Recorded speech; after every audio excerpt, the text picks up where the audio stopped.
We got to talk Miami Hurricanes recruiting. Miami put it to Ball State last night in dominating fashion. And right now, the Hurricanes, they are moving on the recruiting trail. They had some top recruits on campus, a couple flip targets. We're going to cover it all in today's video with CaneSport insider Izubee Charles. And right now, Mario seems to have this squad rolling, especially on the recruiting trail. Now, I got to talk to you something important about making money. I've been doing it using Prize Picks.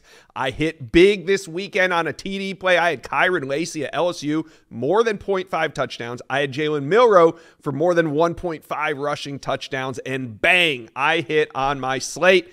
Sunday picks, I'm using the Caleb Williams free square. I hope you are too. It's 0.5 passing yards. Of course he's going to throw more than 0.5 passing yards. So I put that together with Bucks running back Rashad White, rushing, receiving more than 74.5. I like it. Give me your locks. I need some more picks. Let me know. Comment section below who you taking. It's so simple. Select 2 or more players, pick more or less on their projected stats and place your entry. Prize Picks is the most exciting way to play daily fantasy. It's really simple. I can make my picks, submit my entry in less than 60 seconds. They also have quick withdrawals, easy gameplay, and it's easy to see why Prize Picks is the #1 daily fantasy sports app. Now, here's what we're going to do this week. I need you guys to go to prizepicks.com/inside-scoop. Use code INSIDE-SCOOP to receive a guaranteed $50 if you play 5. So all you got to do is play 5 to receive 50. That's how you're going to start, and we're only winning from there. So go to prizepicks.com/inside-scoop, and let's get going. Daily fantasy sports made easy by Prize Picks. All right, let's bring on Izubee Charles of CaneSport. Izubee, it was such a fun summer. You know, Miami Hurricane recruiting kind of always heats up in the summer, but the last couple seasons has been a letdown. This year, though, Miami is doing what they got to do. Hey, no matter who they play, whoever is in front of them, they are dominating them right now. The most recent was Ball State. You were at that game. What's kind of the tone? What's the feel of the locker room? What's the vibe when it comes to recruiting right now at 3-0? Yeah, it's all smiles from the Hurricane staff. You know, after the game, they're with these guys. They're talking to these guys. The recruits are leaving happy. The coaches are probably leaving happy or seeing all these things come to fruition. You know, these past 2 recruiting cycles, Miami's been preaching to these guys, hey, wait till we get our guys into the program. Wait till we start, winning and doing the things we're telling you.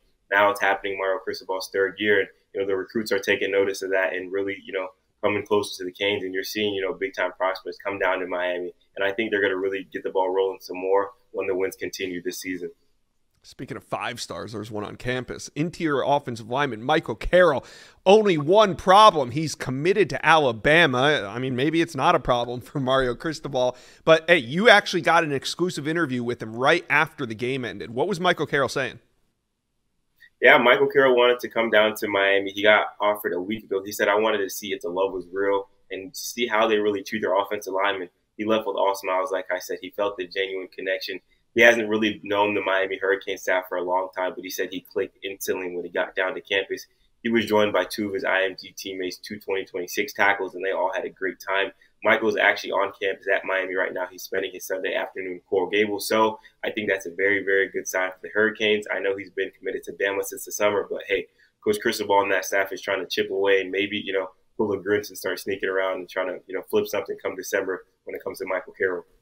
Now, I think that's really significant because you're essentially turning a game day unofficial visit into a official visit because, and I mean this in the sense of like he's going to be there for 2 full days, meeting with the staff. I mean, that's essentially what you do at the end of an official visit. Sunday morning, you wake up, you go meet with the staff, you talk over a few things. By 11 or 12, you hit the road. So, I mean, I think there's something going on here. What do you need to see from Michael Caroll in Miami moving forward? Another visit? I mean, what's the next step here?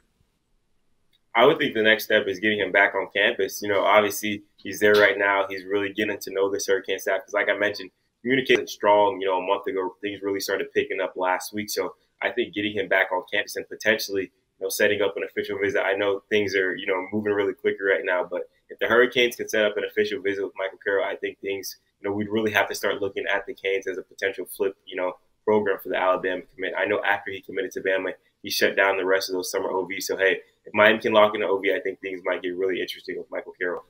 Yeah, and would you say that offensive line is the biggest remaining need? I mean, I know they got Max Buchanan, really solid on 300 interior offensive lineman committed, But this Michael Carroll move would really solidify that front. Is this the biggest remaining need on the board? I believe so. I think Michael Carroll would be kind of that cherry on top for the offensive line class. Obviously, a player of his caliber, you'll never say no to getting him on campus and try to, add him to that class. So, if they can work things out with him, I do think that would be that cherry on top and just kind of really round out that 2025 offensive line class for the Miami Hurricanes. Yeah, and when you start building an offensive line class, I mean, I know they're getting in on Michael Carroll a little bit late, but you really want to get in a year prior on some of these guys. That's how you put the work in, and that's just what Miami's doing with a pair of IMG standouts that came along with Michael Carroll, but in the 2026 class. You got interior offensive lineman Brett Colajay. He goes 6'5.5", 300 pounds. Then you got Kenyi Pepe. He goes 6'7", 295. He's an offensive tackle. What did you learn about these young IMG standouts?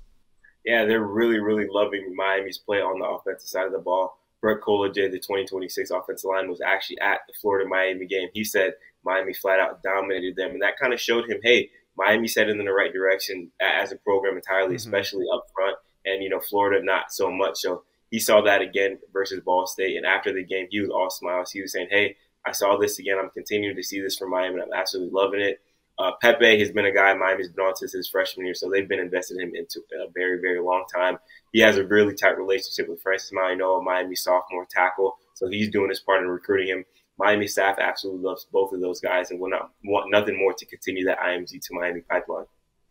All right, so when it comes to finishing out this class, defensive line's also a major need. Elijah Griffin, he was expected to come in this weekend, didn't end up making it. Word got out Friday that he probably wasn't going to. I thought that this weekend might be the last time they get to see Elijah Griffin on campus before he makes a decision. Now that the visit didn't happen, do you think this gets rescheduled? Is it a bad sign for him? What's going on with Elijah Griffin? Yeah, so this isn't a good sign, in my opinion. Obviously, if the visit was scheduled and he did not come, I feel like that's not the best thing for Miami. Obviously, he has that October 12th official visit to Georgia. So I think it's going to be very, very hard for Miami to sneak it back on campus. But if they do, I will be, monitoring that a little bit more. But right now, I think things are kind of fading towards Georgia a little bit more. Miami may be losing their footing in this race. All right, Miami fans, talk to Izubee and I. How are we feeling about this Michael Carroll flip? It would be a monster addition to an already great class from Miami. Another Mario flip down the stretch. We'll see. Let us know what you think. Comment section below.